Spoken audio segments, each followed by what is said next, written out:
सभी को नमस्कार। आज हम पढ़ेंगे सलाम कहानी के बारे में जो ओम प्रकाश वाल्मीकि की है। ये कहानी सलाम 2000 ईस्वी में सलाम कहानी संग्रह में प्रकाशित की थी।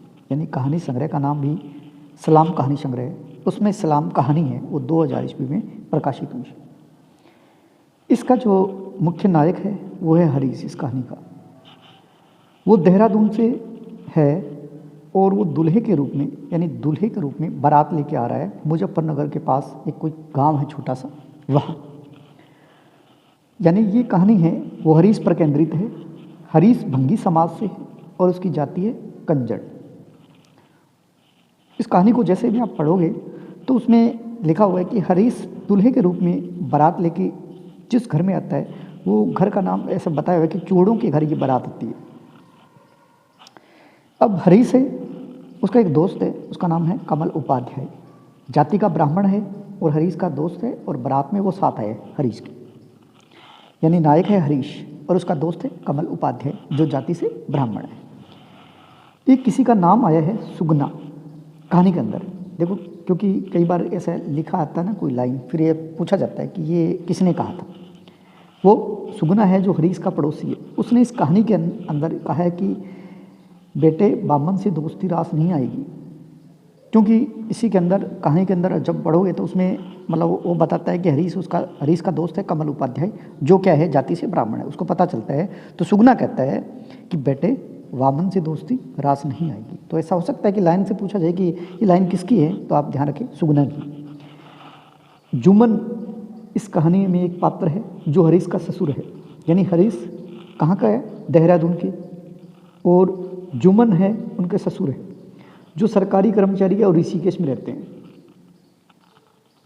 यानी जुमन है जो सरकारी कर्मचारी है, ऋषिकेश में रहते हैं, और हरीश के ससुर है जुमन। हरीश की सास, ऐसा नाम नहीं लिखा हुआ इस कहानी में, हरीश की सास है वो रागड़ों के परिवार में साफ सफाई का काम करती है। यानी आप जैसे भी देखोगे इस कहानी के अंदर तो हरीश की सास है वो रागड़ों के परिवार में साफ सफाई का काम करती है। रागड़ एक जाति है वहाँ उस गांव में, उन घरों में वो साफ सफाई का काम करती है। फिर तो जुमन की बड़ी लड़की हाई स्कूल पास, 10वीं पास, पिता के साथ ऋषिकेश में रहती है जिसकी अभी शादी है। यानी जो हरीश है उसकी शादी जो हो रही है वो जुम्मन की लड़की, बड़ी लड़की जो हाई स्कूल पास है, 10वीं पास है और पिता के साथ ऋषिकेश में रहती है। तो इसमें कुछ उस समाज में ऐसे बच्चे नहीं हैं जो आगे बढ़ सके या कुछ पढ़ाई में आगे तक जा सके। फिर भी ये बच्ची 10वीं कर रही है, 10वीं पास है और पिता के साथ ऋषिकेश रहती है। अब इसी कहानी के अंदर एक नाम आता है बल्लू राघड़। ये एक गांव का चौधरी है बल्लू राघड़। राजपूत है, राघड़ जाति है, यानी स्वर्ण जाति बोलते हैं उसको, जो राघड़ जाति है। राघड़ों के घर या परिवार है उनके में साफ सफाई का काम कौन करते हैं? हरीश की सास। तो ये चौधरी हुए ना गांव के बल्लू राघड़। बल्लू राघड़ का सिकिया पहलवान, यानी इसका बेटा है कोई सिकिया पहलवान है, उसका नाम है रामपाल।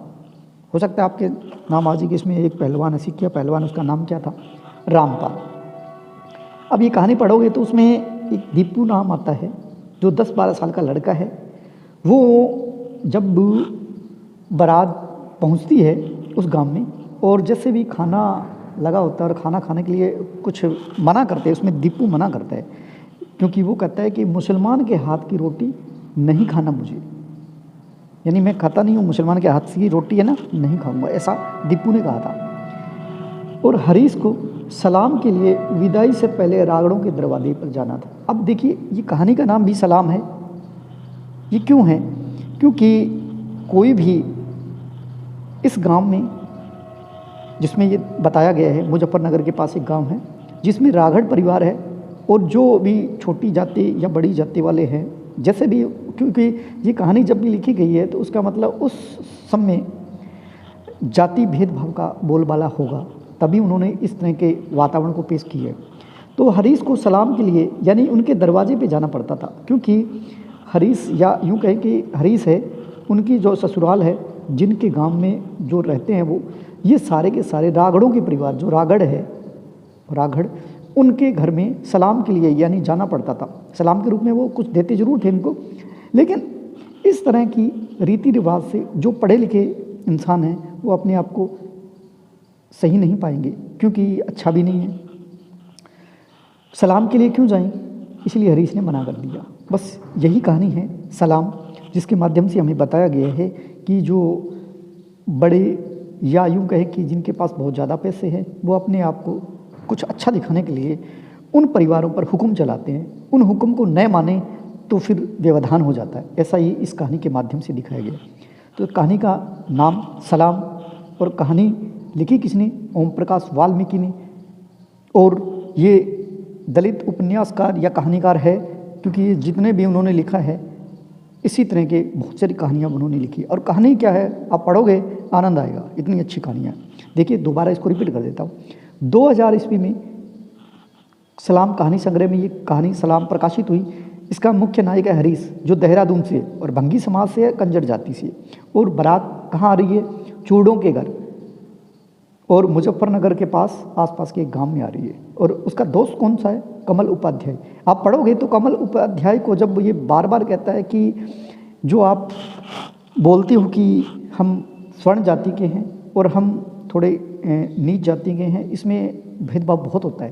तो कमल उपाध्याय कभी नहीं कहता कि आप यार पढ़े लिखे हो, आपको समझना चाहिए, आजकल ये सब कुछ खत्म हो गया। लेकिन इस कहानी के माध्यम से ये भी बताया गया है, क्योंकि जब कमल उपाध्याय इनके बारात में जाता है तो उनको भी, कमल उपाध्याय को भी वहाँ के लोग क्या मानते हैं? चूड़ा मानते हैं, और चूड़ों से कैसे नफरत करते हैं वो कमल उपाध्याय ने वहाँ जाने के बाद में पता चला कि सच में समाज में, इस समाज में जब जन्म लेते हैं तो उस पर क्या बीतती होगी, वो उसको दर्शाया है। सुगना है हरीश का पड़ोसी, उसने कहा था बेटे बामन से दोस्ती करना रास नहीं आएगा।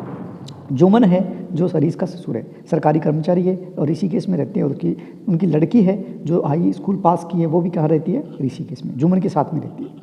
बल्लू रागड़ का नाम आया है, जो राजपूत रागड़ है, गांव का चौधरी है। और बल्लू रागड़ का एक सिक्किया पहलवान है, उसका नाम है रामपाल। और किसने कहा था कि मुसलमान के हाथ की रोटी नहीं खाता? ये कहा था दीपू ने, जो एक बच्चा है 10-12 साल का।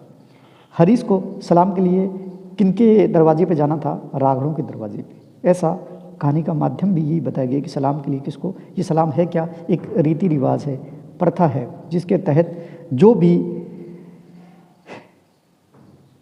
इस गांव में जो रागड़ों को सलाम के लिए जाना ही जाता था, यानी ये ऐसा रीति रिवाज है कि नीची जाति के जितने भी लोग हैं उनको उनके आगे सलाम के लिए, या यूँ कहें कि मत्था टेकने के लिए उनके घरों में जाना पड़ता था। ऐसा इसमें दर्शाया गया। उम्मीद करता हूँ कहानी समझ में आई होगी। जय भारत।